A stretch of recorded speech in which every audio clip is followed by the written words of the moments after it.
Bedtime story, the first pandemic in the world, before silence changed its name. In the beginning, before the city knew how to pronounce the word plague, Athens was made of hurried footsteps and voices that wove themselves together in the narrow streets. The wind from the sea carried the salt's sharp scent mixed with the fragrance of olive trees, and it was easy to believe life had a rhythm no one would dare interrupt. Children ran through the courtyards, women talked from balconies, and even the sound of hammers in the workshops felt like part of a song we all knew by heart. I lived near the city walls, where the stones met shadow earlier than anywhere else, and where the echo of footsteps seemed to whisper secrets of those passing by. My father would say the city was growing like a well-tended olive tree, roots deep, trunk strong, and branches stretching farther than the eye could follow. In those days, wars were a distant rumor, something you might hear about in the marketplace, but never something that changed the way we broke bread or lit the oil lamps at night. The day it all began had nothing remarkable about it. The sun rose as it always did, spilling gold across the sea, and gulls fought over the fish just brought into the port. But there was something in the air, not something visible, but something felt. A brief stillness, like the moment the waves pulled back before a storm. It was in that pause that the first whispers arrived. They said that down at Piraeus, some sailors had fevers and eyes red as embers, that they coughed until their voices were gone, and strange marks bloomed across their skin like dark flowers, growing beneath the flesh. When my mother heard, she gripped my shoulder as if trying to hold time still in her hands. "It will pass," she said, but there was weight in her voice, and I had already learned that promises can be more fragile than glass. In the days that followed, the city's sound changed. Laughter grew rare, and conversations in the marketplace grew shorter. People began to measure the space between them, not with steps, but with glances. That was when I realized fear had its own scent, something metallic, laced with the dust rising from the dry earth.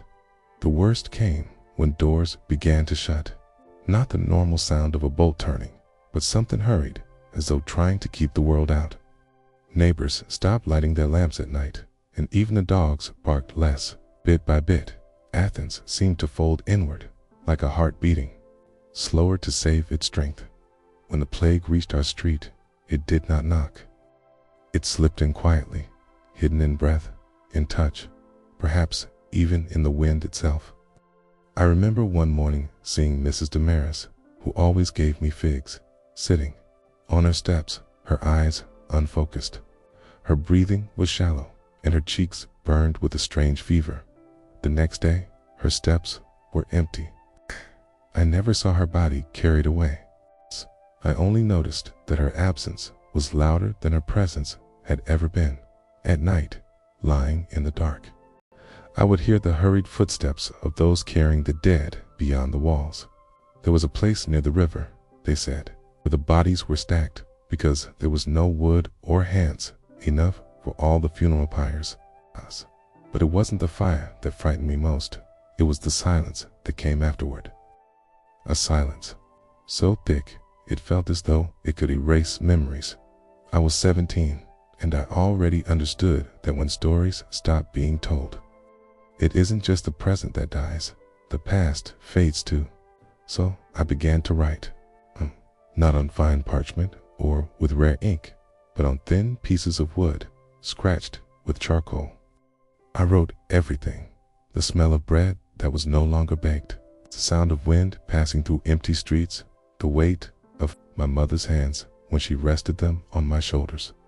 I didn't know if anyone would ever read it. Perhaps it was only to remind myself that even when the world forgets to breathe, life still tries to find a way. The nights grew longer, or maybe I just spent more time awake. I felt that if I slept, I might wake in an even smaller world, with fewer voices, fewer familiar faces. I began to count the stars, as if keeping track of how many were witnessing our grief. Sometimes I imagined that in the future, someone would look at them and ask, what was it like to live during the first plague? I wouldn't have all the answers, but I could tell them that before silence changed its name, there was a city that believed tomorrow would always come. And so I learned that life is not always interrupted by great noise. Sometimes it breaks in silence, and the only thing we can do is keep telling the story, hoping that by morning there'll still be someone left to hear it. The streets have forgot their footsteps. It is strange how quickly the streets forget the sound of life. I used to know every rhythm, the uneven steps of a boy carrying too much firewood, the slow, measured tread of the fishmonger pulling his cart uphill, the delicate shuffle of the woman who lived above the bakery, her sandals barely touching the ground. Each step had its own voice, and together they made a kind of song. But now the streets held their breath.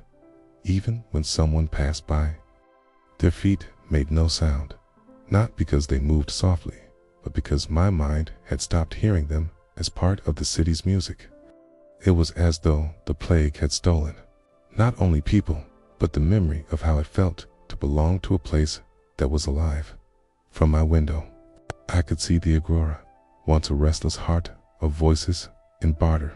Its stalls stood half empty, the canvas coverings drooping like tired eyelids.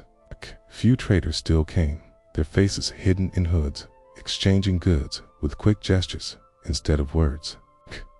Money was passed like a secret, food wrapped tightly, before hands could brush against hands. And yet, even in their caution, their eyes betrayed the truth, the understanding that no amount of distance could stop what was already moving between us. I began walking the city at dawn, and the air was cooler and the streets were emptier still. It was the only time I could breathe without feeling the weight of other people's fear pressing into me. I avoided looking into open doorways. I had learned too quickly that behind many of them there was only stillness. The sick were kept inside now, both out of mercy and out of dread. One morning, I saw a child sitting alone on the steps of a closed shop. His knees were pulled to his chest, and he was tracing a circle in the dust with his finger. I stopped a few paces away and asked where his family was. He did not look at me. Gone, he said, as if the word needed no explanation. His voice was steady, not from bravery, but from the exhaustion of someone who had run out of ways to cry. I could not take him with me. I had no safe place to give him. So I did the only thing I could. I left him a piece of bread and walked away before my own tears could catch him. The city's leaders spoke from behind closed doors now. Once they had stood in the open, their voices carrying over the crowd, declaring victories and decrees. But the plague had stripped their words of ceremony. Orders came quietly, passed from one guarded mouth to another. Burn what cannot be saved. Move the sick to the outer quarters very quickly. There were no prayers anymore at the funerals, only hurried hands and lowered eyes. At night, the smell of burning drifted through the walls. I could not tell whether it came from cooking fires, the pyres for the dead, or the homes set alight to cleanse them of disease. Smoke blurred the moon until it looked like a coin rubbed nearly smooth, its face forgotten. My mother still spoke to me as if we were only waiting for the wind to change, as if the seasons themselves could sweep this sickness away. She would tell me stories of the harvests of her youth, of feasts when the air smelled of figs and roasted lamb.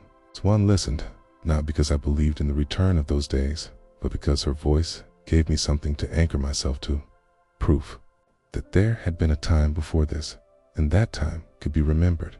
I wrote more at night now, about a dim flame of an oil lamp that flickered as though it too feared the dark. I described the small things, the way dust swirled in the shaft of morning light, the hollow sound of a bucket lowered into a well, the taste of water that had not yet gone stale. It felt important to keep these fragments safe, like seeds hidden in a pocket for a spring that might never come. One evening, while walking back from the well, I passed a wall newly marked with symbols, a circle with a slash through it, painted in dark red. It was the sign used to warn of sickness inside. I realized with a sharpness that almost made me stumble that there were now more marked doors than unmarked ones. The city was slowly being mapped by absence. Sleep became a thing I approached carefully. Like a stranger, I was not sure I trusted. I would lie still, listening for the faintest sound, the creak of wood, the shifting of stones, the sigh of someone breathing in the next room. And in that stillness, I would sometimes think I could hear the city itself, not as it was now, but as it remembered itself to be. The laughter, the shouting of vendors, the calls of children running in the heat. They came like echoes from another lifetime, fading before I could hold them. I do not know if Athens will ever be the same again. I do not know if I will be the same again. But each night, before I let my eyes close, I promise myself that I will remember, that I will not let this silence take everything, that somewhere in the lines I scratch onto wood, the streets will keep their footsteps. The river that forgot how to sink. The river outside the walls used to be a place where people met without planning to. Women would come to wash clothes, children would play in the shallows, and old men would sit on the rocks, letting the water run over their feet as they talked about the weather and the gods. Its voice was steady, a silver thread weaving through the days. Now, the river spoke only to itself. The people who came to it did so in silence, carrying the weight of bodies, wrapped in cloth. They would place them gently, sometimes reluctantly, on the banks where others would come to take them away. No one spoke of where they went after that. I sometimes thought the river knew, and that was why its voice had grown quieter. I began to visit it at dawn, when the sky was still pale and the air held the smell of wet stone. I would sit on the same flat rock, my feet just touching the surface, and watch the ripples carry away the reflection of my face. It made me wonder if the river forgot us as quickly as it forgot our images. Perhaps that was mercy. One morning, I saw something floating toward me, a small piece of wood, darkened and smoothed by water. When it reached the shore, I pulled it out. Hey, it had been part of a carved panel once, though the design was worn nearly flat. I imagined it had belonged to someone's home before the sickness took them. How it had traveled, who knows how far, ending up in my hands. Kept it, not as a treasure, but as proof that even broken things can keep moving. The air near the river was different, sharper, cooler.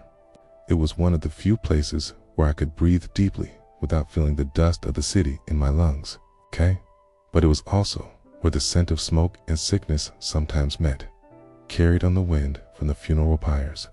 There were days when I would see faint trails of ash settling on the water, and I would wonder if the river carried the dead as far as it carried the living.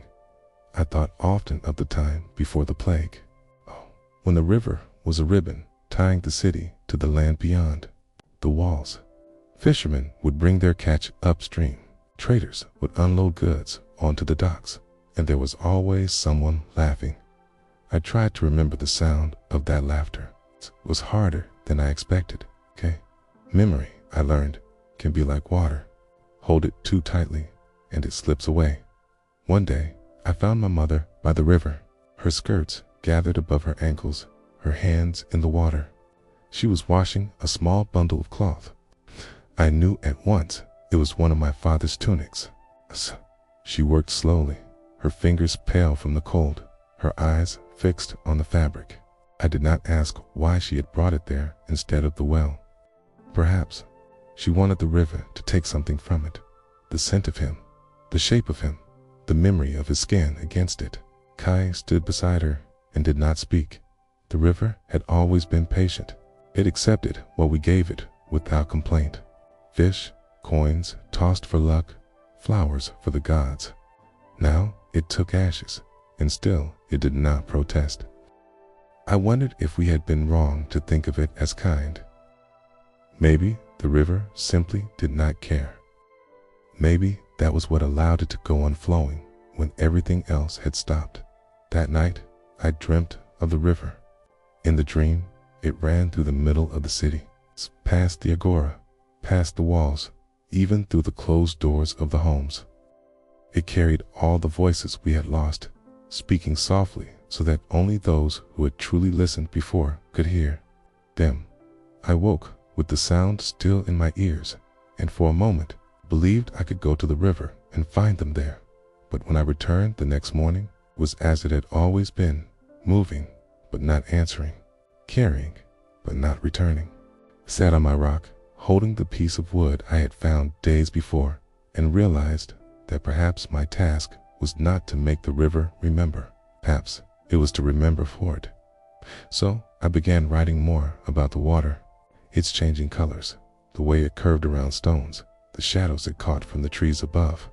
I described it as if I were introducing it to someone who might never see it, because in the days ahead, when the river has forgotten our footsteps and our faces, there must still be a record that once, even in a time of plague, it was here, and we were here with it.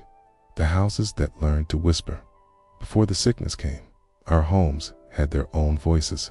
You could tell who lived where by the sounds that spilled from their walls, the clatter of cooking pots, the hum of a woman weaving, the loud, deep laugh of a man greeting a neighbor. Even the sound of a door opening or a chair being dragged across the floor could tell you a story about the people inside. Now, the houses spoke only in whispers, creaks, soft knocks, the faint scraping of a stool on the floor. Doors opened just wide enough for a hand to pass through to take food or water or a folded scrap of cloth. The rest stayed closed. The first house on our street to fall completely silent had belonged to the weaver, Lysandra. She was a tall woman, with hair always pinned high, her hands moving like water over the loom. When I was a child, I used to sit by her doorway, watching her weave patterns into cloth that seemed to trap sunlight in its threads.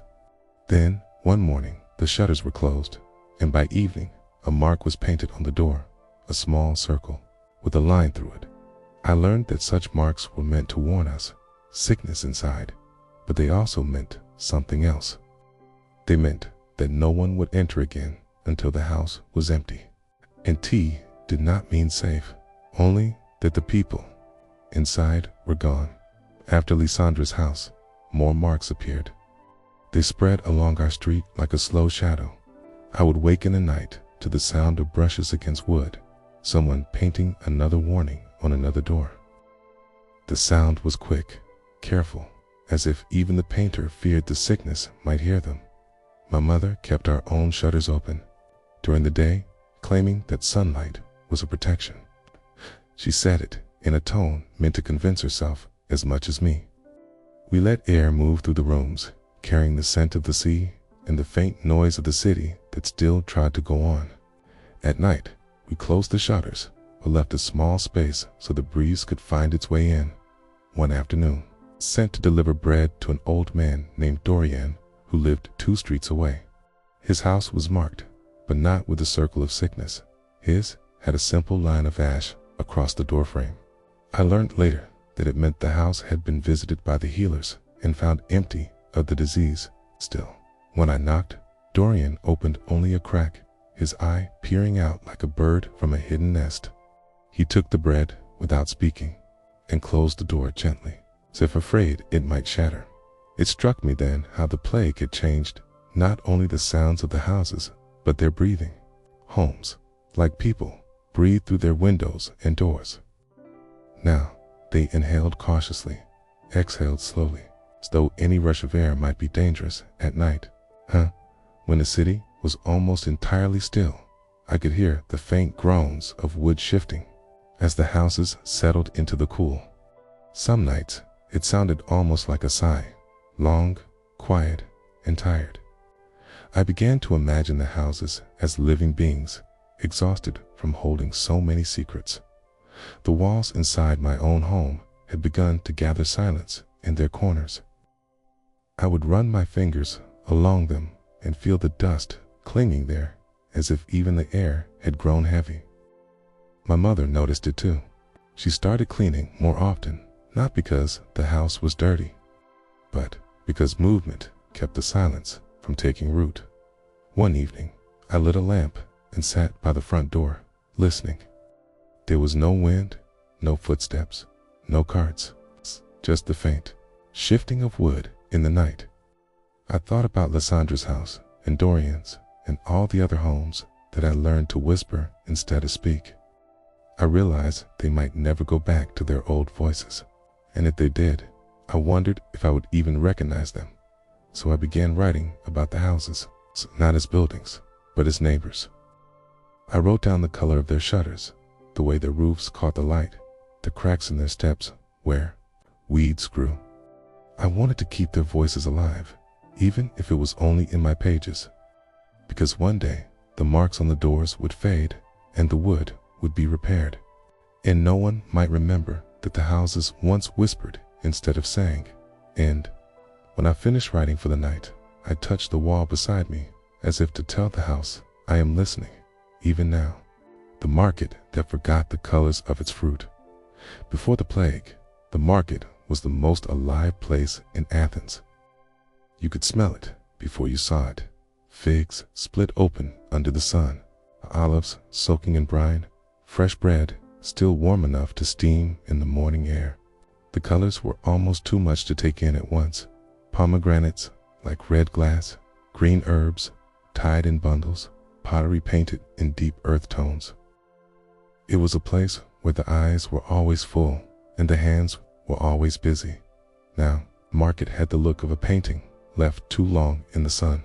The colors had faded to something pale, almost ghostly. Half the stalls stood empty, their canvas roofs sagging in the heat. The few merchants who came kept their goods covered, revealing them only for quick exchanges. I went there less often. Now, only when we needed something that couldn't be made at home. My mother sent me one morning for grain, and I carried a small basket as if its emptiness might draw less attention. The first stall I passed used to belong to a woman named Calesta. She had always been quick to smile, slipping extra olives into your hand if she liked your face. Now the stall was gone, the wood dismantled, the ground beneath it bare, as if no one had ever stood there. Further in, I found a man selling dried figs. His hands were stained from years of handling fruit, but they trembled slightly when he counted out my portion. He didn't meet my eyes. No one did anymore. It was as if the act of looking had become dangerous, like touching. There was no bargaining now, no calling out prices or praising the sweetness of the grapes. Coins were left on the edge of the stall, goods placed beside them, and the hands never met in the middle. Even the sounds of the market had changed. No laughter, no shouting, just the muted thud of a sack being set down, scrape of a jar's lid. I missed the smell most of all. The market used to smell alive, ripe, sharp, earthy. Now it smelled of dust, as though the air itself had been emptied of flavor. I saw one boy selling a small pile of apples, their skins dull but unspoiled. When I stopped, he told me they came from his family's orchard outside the city. His voice was flat, but his eyes carried something fragile, the hope that someone might still remember what an apple could taste like when bitten under a tree instead of in a silent street. I bought two, even though we didn't need them. That night, my mother and I ate them slowly, as if the taste could keep us tethered to something that had not yet disappeared. The market had always been a place of movement, where people passed each other carrying goods, where children darted between stalls. Now, the spaces between people felt wider, the air heavier. The few who came moved with purpose, no wandering, no lingering, no stopping to greet a neighbor. I began to notice the absence of color as much as the absence of people. The red of the pomegranates was gone, the green of the herbs dulled, the golden crusts of bread now pale from being baked with weaker fires. I wondered if color itself could fade from memory, if one day I would no longer be able to recall how rich the market once looked. When I returned home, I wrote about the market as it had been, the woman with the honey jars who let you taste before, spying the sound of ceramic cups clinking together, the way the morning light slid between the stalls like spilled water. I wrote these things as if I were pressing flowers between the pages, trying to keep them alive, because I feared that one day someone might walk through the market and see only the pale wood and the dust and think that was all it had ever been. And I wanted them to know, no, once it was full, once it was bright, once it tasted of summer and salt and earth. The walls that watched everything, the walls of Athens, were older than most of the people who walked its streets.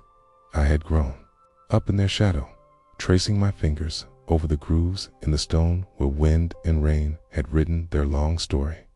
My father once told me that the walls could feel, not as people do, but in the way mountains feel the passing of seasons. They had stood through wars, storms, and celebrations, and now they were standing through this. From the top of the walls, the view had always been wide. You could see the city laid out like a living map, the roofs of the homes, the white columns of the temples, the curling streets that led to the marketplace, the shimmer of the sea beyond. But lately, when I climbed the steps, the city looked smaller, not in size, but in spirit. It was as if the life had been pulled inward, hidden behind doors, leaving the streets hollow.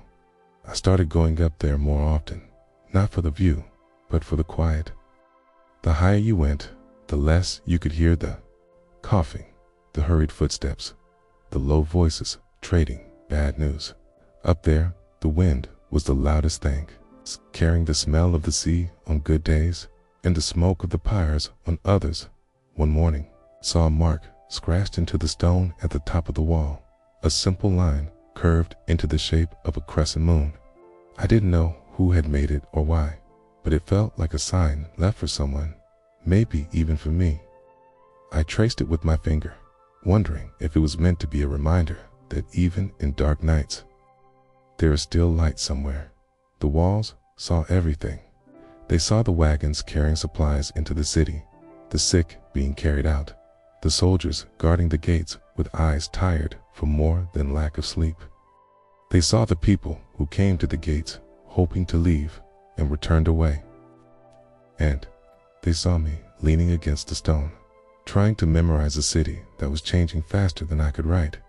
Once, while I sat there, I noticed a girl about my age walking along the base of the wall, her head tilted upward.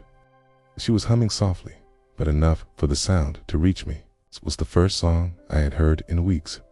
She didn't look at me, and I didn't call out to her, but I held onto that sound for the rest of the day, carrying it in my mind like a small flame. The walls had heard countless voices over the years, shouts of victory, cries of mourning, whispered confessions in the dark. Now they heard more silence than anything else. I wondered if they preferred it this way, or if even the walls longed for the noise of the market, the cheers of festivals, the sound of sandals on stone. One evening, as the sun was sinking, I pressed my palm flat against the wall and closed my eyes. The stone was warm, as if it had been keeping the day inside itself.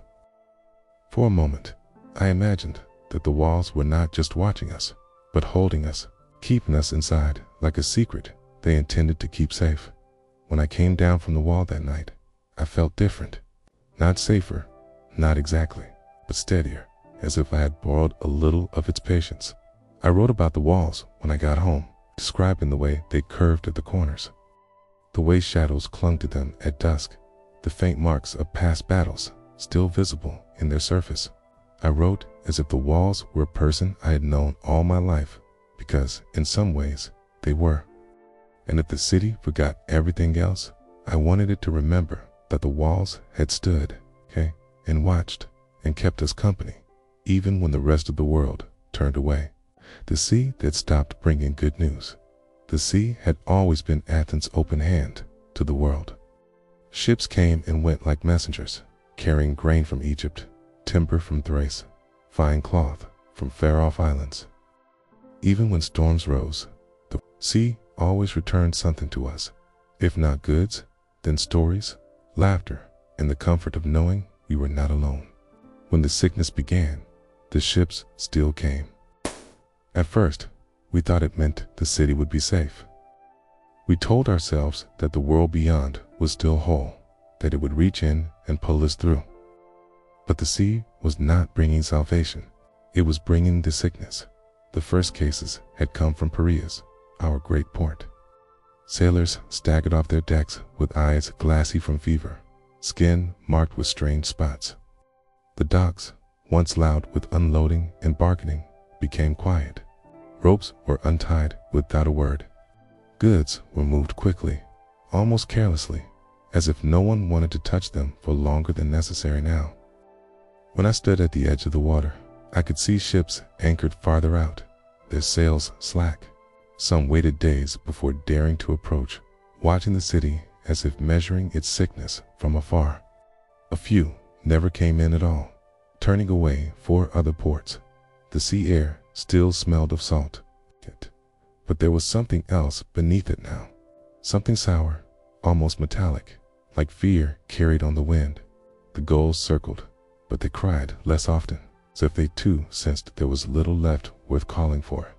One morning, I saw a fisherman pulling in his nets. They were almost empty. He didn't seem surprised. He hauled them in slowly, letting the weight of the water fall away in dark streams. When I asked if the fish had moved elsewhere, he just shrugged. Maybe they know what we don't, he said, and began folding his nets with the care of someone closing up a place for the last time. The sea used to be my escape. I would sit on the rocks, letting the waves drown out the city's noise, imagining the lives unfolding on the other side of the horizon.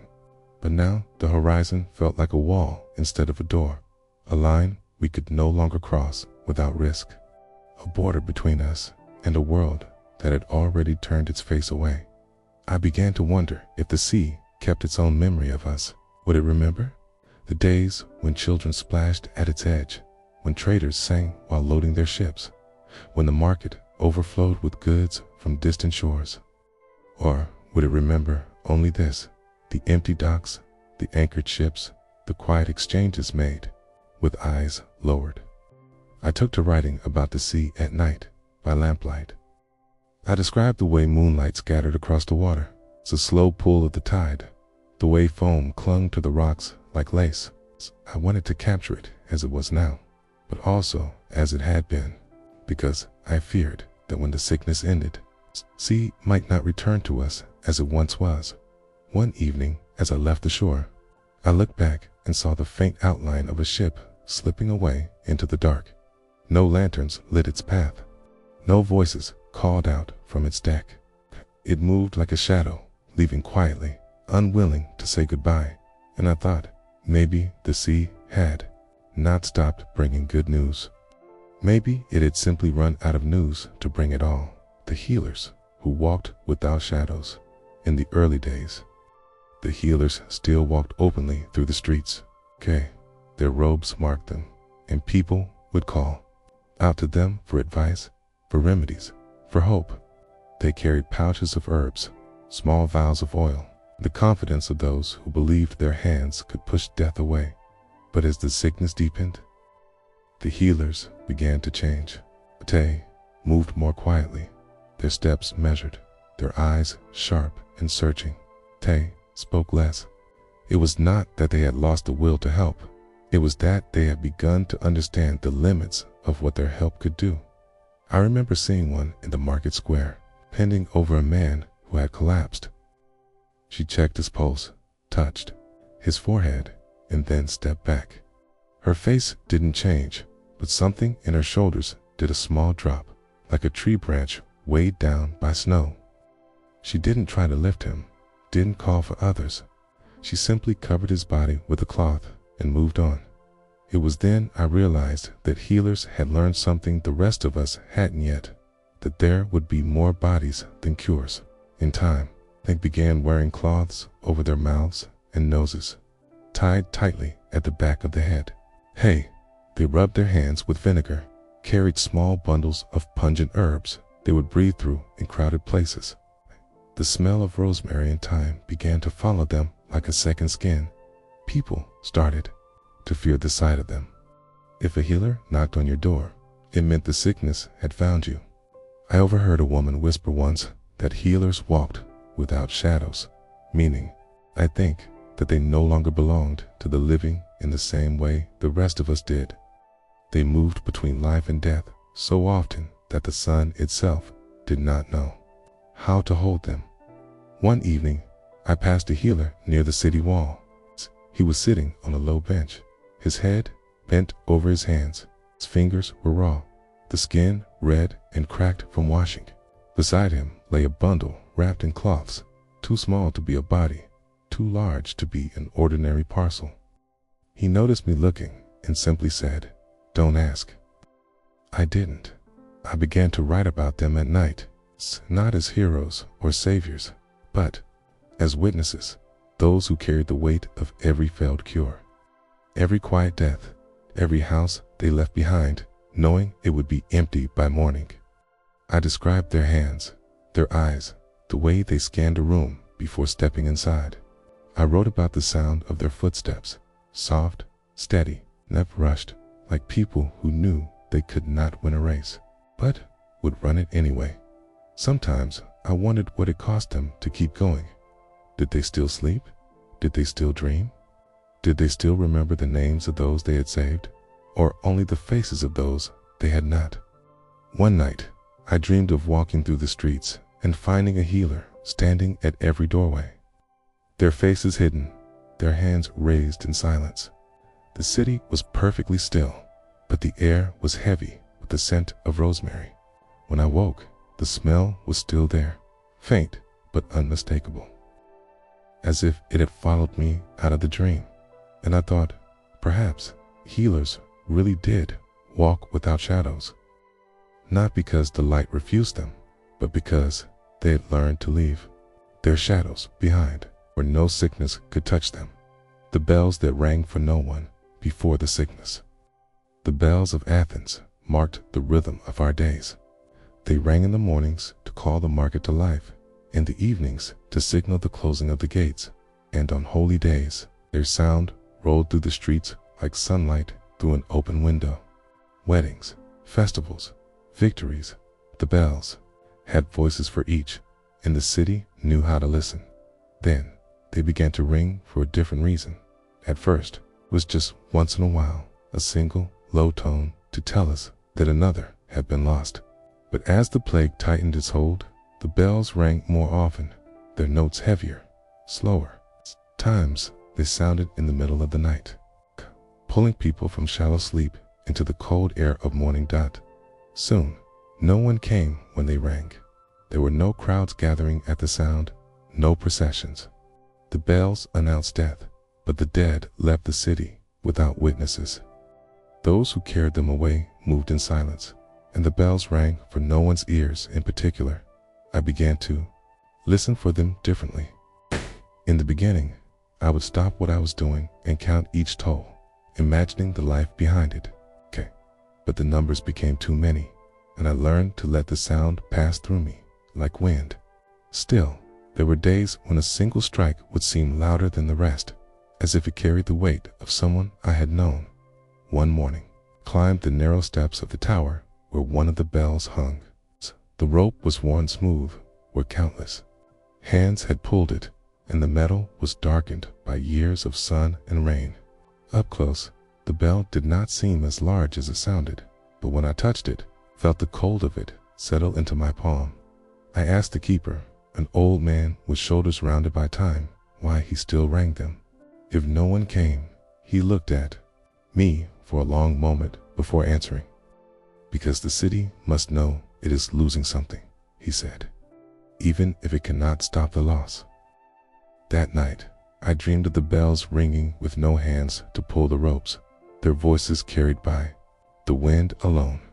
In the dream, no one was left in the city to hear them, but still they sang as if they were calling not for the living, but for the dead. I began writing about them the next day. I described the sound, not just the tone, but the way it hung in the air afterward, like a question no one could answer. I wrote about how the sound seemed different depending on the hour, sharper in the morning, hollow in the afternoon, and almost kind at dusk. Now, whenever I hear the bells, I don't think of them as calling people to act. I think of them as keeping count for those who can no longer speak for themselves. Okay? And perhaps, long after this sickness has passed, someone will still ring them, not to announce a death, but to remember the days when they did. The lamps that stayed lit through the night. Before the plague, lamps were lit for company. You lit one in the evening to welcome neighbors, to guide family home, to keep the dark from pressing too close. Their light spilled onto the streets, mixing with the voices and footsteps outside. But when the sickness came, lamps began to mean something else. In the first weeks, many went dark earlier than usual. Doors shut, windows sealed, lights snuffed out, as if to hide from what walked outside. But then, something changed. A few lamps began to stay lit all through the night. At first, I thought it was carelessness, that someone had simply forgotten to put the flame out. But the next night, they were still burning.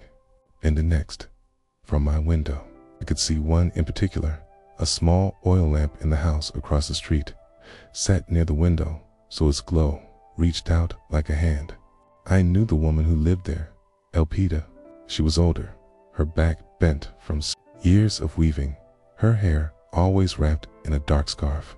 One evening, I asked her why she kept the lamp burning, so that no one passing in the dark would think they are alone. She said, it was a small thing, but in those nights, it felt like a rebellion.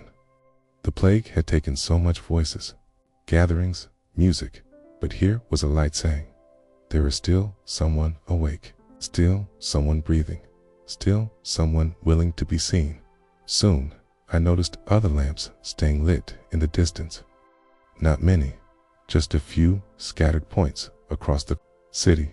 They were too far apart to touch each other's glow.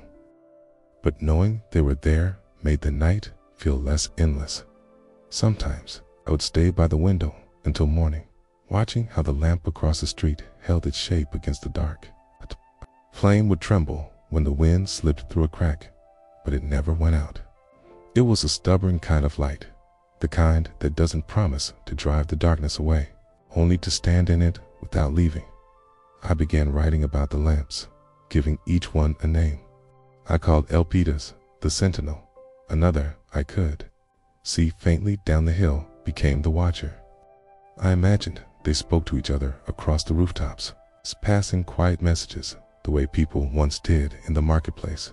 One night, unable to sleep, I went outside and stood beneath Elpida's window. The glow painted a soft circle on the ground, and for the first time in weeks, I felt warmth that wasn't from the sun. She didn't open her shutters, didn't speak, but I knew she saw me. When I returned home, I lit our lamp and set it by our own window. I didn't know if anyone would notice, but even if no one did, I wanted to add our light to the night, because maybe that was the only thing we could do, keep the lamps burning, one by one, until the city could see itself again.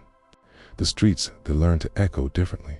Before the sickness, the streets of Athens had a particular kind of echo, a warm, layered sound made from countless voices, the clatter of carts, the bark of dogs, the laughter of children skipping stones along the gutters. Even when empty in the early morning, you could still feel the weight of those sounds lingering in the air, like heat trapped in sun-warmed stone. But now, the echoes had changed. When you walked through the streets, your footsteps no longer blended into a chorus of other movements. They came back to you, sharp and alone, bouncing off walls that had learned to listen instead of speak. The streets no longer carried the sound of life forward. They sent it straight back to you, as if asking, are you sure you still belong here? I noticed it most in the narrow lanes behind the marketplace. Once, those passages had been noisy shortcuts, crowded with stalls spilling into the walkway.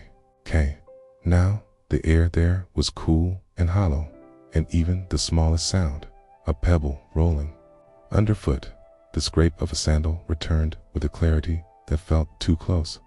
One afternoon, I walked those lanes with a basket in my hands. There was no one ahead of me, no one behind me, yet I kept turning my head, certain I had heard someone following.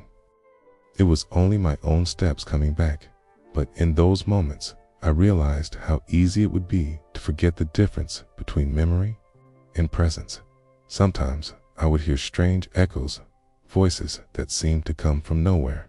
A cough, a laugh, a low murmur sounds that vanished before I could find their source. I told myself they were just remnants, the city exhaling the traces of those who had walked here before. But on certain nights, when the wind was still, those voices felt closer, as though the streets themselves were remembering aloud. I began writing about the echoes, describing the way they changed depending on the time of day. In the early morning, they were soft and uncertain, as if the city was waking slowly. At midday, they were sharper, bouncing off sunlit walls. But at night, they became something else, longer, slower, like the city was drawing each sound into itself to keep it safe. One evening, I carried a small jug of water to a neighbor whose well had gone dry. The streets were nearly black, the lamps too far apart to touch. As I walked, I began humming, without thinking, a tune I remembered from my childhood. Stopped halfway through when I realized the echo had caught the song and was carrying it back to me, faint but altered, like a voice that had been gone for years, trying to remember how to sing. From that night on, I made a habit of humming or speaking softly as I walked alone, not for my own comfort, but for the streets. I wanted to give them something to hold, so that when all of this was over, they would not have only the sound of silence in their memory, because maybe, just like us, the streets needed to remember what it was like to hear something worth keeping. The bread that tasted of waiting before the sickness. Bread was never just bread. It was the smell that drifted down the street in the morning, pulling people toward the bakery. It was the warmth in your hands as you carried it home, wrapped in cloth. It was the soft tearing of crust at the table, the way steam curled from the inside when you broke it open. Bread was the first thing you tasted after a long day, the thing you shared with a neighbor before there was anything else to give. But now, bread tasted different. The baker still rose before dawn, but his hands moved slower. The sacks of grain he received were smaller, the flour dust thinner in the air. The loaves that came from his oven were pale, the crust softer than before. When I first noticed, I thought it was only my imagination. But my mother tasted it too. "It's missing something," she said, though she didn't name what. I think I knew. Bread had always carried the flavor of company, of hands passing it from one to another, of laughter over meals, of a marketplace alive with trade. Now, it tasted of waiting, waiting for grain to arrive from the sea, waiting for the next day to come without bringing worse news, waiting for the moment you could eat without wondering if it might be your last loaf for a while. The first time I queued for bread after the sickness began, the line stretched along the street, each person standing apart from the next. No one spoke. The sound was only the steady rhythm of shuffling feet and the low thud of the baker setting a loaf onto the counter. We paid quickly and left just as quickly, as though the air around the bread itself might be dangerous. I started going earlier, before the sun was fully up, just so I could hear the baker's oven sigh as it gave up the night's heat. The smell was still there, warm and familiar, but it seemed to cling lower to the ground, as if even it didn't want to travel too far. One morning, the baker handed me a loaf that was still warm. Our fingers touched briefly, and I felt the weight of that moment, the first human contact I'd had outside my home in weeks. He didn't look at me, just nodded once. I realized he was not just given bread, was given proof that work still mattered, that effort was still being made, that something still came out of the oven each day. At home, we began cutting the bread more thinly, not because we had so little, but because eating slowly made it last longer, made the taste stay on the tongue. My mother and I would sit together, breaking off small pieces, chewing as if we were memorizing the texture. I wrote about the bread at night, about how it felt in my hands, about the soft sound of the crust breaking, about the way it filled the air, even when it didn't fill the belly. I wrote about how something as simple as bread could carry the entire weight of a city's patience, because one day, when this is over, someone might eat bread again without thinking twice. And I want them to know there was a time when bread tasted of waiting, right? And every bite was a promise we made to keep going. The wells that learned new secrets, the wells that learned new secrets before the sickness. The wells of Athens were places of gathering. You could hear them before you saw them. The clink of buckets, the splash of water hitting clay jars, the steady rhythm of ropes sliding over wood. People came, not just for water, but for news, for greetings, for the small comfort of knowing others had made it through another night. When the plague came, the wells grew quieter. It wasn't just that fewer people came. It was that those who did approach differently, They no longer lingered to talk. They didn't rest their hands on the stone rim or lean close to see their reflection in the water, They stood back, waited for the bucket to rise, and left quickly, their jars sealed tight. The first time I noticed the change, I was drawing water at dawn. The streets were still cool and pale, and I was alone until I heard the soft creak of another rope being pulled. I turned to greet whoever it was, but the woman kept her eyes on the well. She didn't return my smile. She tied her jar with cloth before she even left the circle of stone, as if the air between the well and her home could steal from it. In the weeks that followed, I began to think of the wells as quiet listeners. They heard the short, necessary words exchanged at their edges. How many in your house? Is the fever still there? Will you return tomorrow? Sometimes the answers were only gestures, a nod, a shake of the head, a hand pressed to the heart. I started visiting the well not only to bring water home, but to see who else still came. I counted faces, measured silences, and listened for sounds beneath the rope and bucket. Some days I thought I could hear more than water moving below. Faint echoes, whispers that had sunk too deep to rise again. One morning, when the air was heavy with heat, I lowered the bucket and waited. As it reached the water, a small ripple came back toward me, and for an instant saw a reflection that was not my own, just the curve of a cheek, the suggestion of eyes. When I blinked, it was gone. I told myself it was only the light, but a part of me wondered if the well kept the faces of those who had drawn from it before me. Storing them like rain, the ropes began to fray from use, their fibers rough against my palms. The wood creaked more each time the bucket came up. The city had no time to repair them now, only to keep them working as long as possible. I ran my hand along the rim of the well once, feeling the worn grooves where countless jars had rested. Those marks felt like proof that even in this time, people were still coming, still drawing life from the depths. At night, I wrote about the wells, how they had once been noisy with voices, how their waters had carried laughter and arguments home in heavy jars. Scribed how they now guarded their silence, as if holding back stories that could no longer be told aloud. I began to think that maybe the wells had learned something the rest of us hadn't yet, that when too much is lost at once, the only way to keep going is to hold your secrets deeper. The letters no one could deliver before the sickness. Letters traveled easily through Athens. A neighbor's child could carry a folded scrap across the street. A friend's servant might bring a sealed scroll from another quarter. A merchant could tuck a message among the goods bound for the port.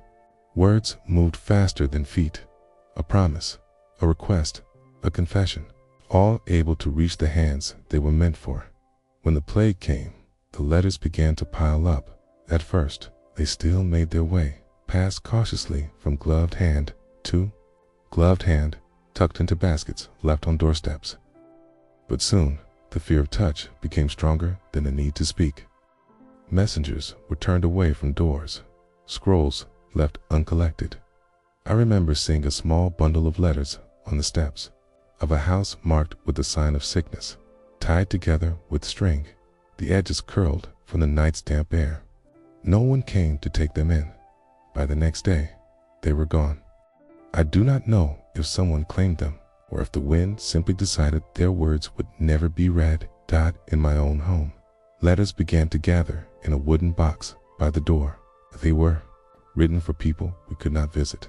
My mother's sister, a cousin who lived near the Knicks, my friend whose father owned the dye shop. The words were fresh when we wrote them, but as the days passed, they felt heavier, as if the paper itself had absorbed the weight of waiting. One evening, I took one of my own letters, written to a friend in Piraeus, and read it aloud by lamplight. It was only a page filled with small things, how the sea looked from the wall that day, the bread we'd baked that morning, the sound of gulls circling the harbor. As I read it, I realized it was as much for me as for her. I needed to hear the voice I imagined she would use to answer. Soon, I began writing letters with no address, letters to people I would never meet, to those already gone, to the city itself. I wrote about the empty market stalls, the smell of rosemary carried by healers, the way the moonlight turned the streets into silver threads. I sealed them carefully, as if someone might still open them someday. I started leaving some of them in hidden places under a loose stone in the wall, inside the hollow of an old olive tree, beneath a small pile of pebbles by the well. Not because I thought anyone would find them soon, but because I wanted them to rest somewhere outside my hands. There were days when I imagined the city itself collecting these letters, tucking them away in its stone and wood, keeping them safe, until a time came when words could travel again at night, when the streets were completely still. I sometimes thought I could hear the faint rustle of paper, not from my own home, but from across the city, from all the letters that waited in boxes, drawers, baskets, an invisible archive of days that no one yet had the courage to deliver. And I wondered, when this ended and the doors opened and the streets filled again, would we send them? Or would we keep them locked away, afraid to let the words belong to the world after all? The day the silence stepped back, it did not end all at once. There was no single morning when the bells stopped ringing. The marks vanished from the doors, and the streets filled as they had before. The change came quietly, in pieces so small you could almost miss them. The first thing I noticed was the bread. One morning, the loaves in the baker's window were darker again, their crusts crisped to a richer brown. I stood looking at them, longer than I meant to, remembering the taste they once had. That day, the bread was warm in my hands, and for the first time in months, I did not eat it slowly out of fear. I ate because I was hungry. The next change was the sea. Ships began to come closer to shore, their sails fuller, their anchors dropping, with a steady sound of work returning. I saw a fisherman smile as he pulled in a net heavy with silver flashes.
At first, it was only a word or two exchanged between those waiting their turn.